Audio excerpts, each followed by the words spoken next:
Assalomu alaykum akalar, ukalar, bilasizlar. Buyoqboy to'g'ridan-to'g'ri Qo'yli vodiy pitanasidagi gapiramiz. Avtobuslarimiz O'zbekiston, Rossiya hamda Qozog'istondan bo'ladi. Davlat tomonidan qo'yilgan reysiy avtobuslarimiz. Kimda-kim Toshkentdan, Krasnodar, Saratov, Volgograd, Rostov-na-Don, bundan tashqari Moskva, Sankt-Peterburg shaharlariga ketmoqchi bo'lsa, haftada 4 kun Moskva shahriga, haftada 2 kun Krasnodar shahriga reyslarimiz qo'yilgan. Avtobuslarimiz ideal holatda. Konditsionerlar, zaryadnilar, hamma narsaligi bor. Ketmoqchi bo'lgan yoki kelmoqchi bo'lgan ukalarimiz qanday joyda band qilaman deydi. Ekranda ko'rinib turgan nomerlarimizda WhatsApp hamda Telegram bor. WhatsApp yoki Telegramda pasportlaringizni tashlaysizlar, to'lovlarni qachonki kelasizlar, Qo'yliqqa avtokassamizga kelib to'lovlarni amalga oshirsanglar bo'laveradi. Bu men pasport tashlab joyda band qilib pul to'laymanmi degan ukalarimiz uchun aytyapmiz. Shunaqa gaplar.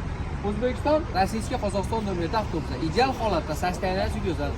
Haftada 4 kun reyslarimiz. Bundan tashqari Novosibirsk shahriga ham bor, Cherezniy reyslarimiz bor. Juft kunlarda. Ketish kelish istagida bo'lganlarga ishonchli bilan ekan. Hammaga rahmat, sog' salomat bo'ling.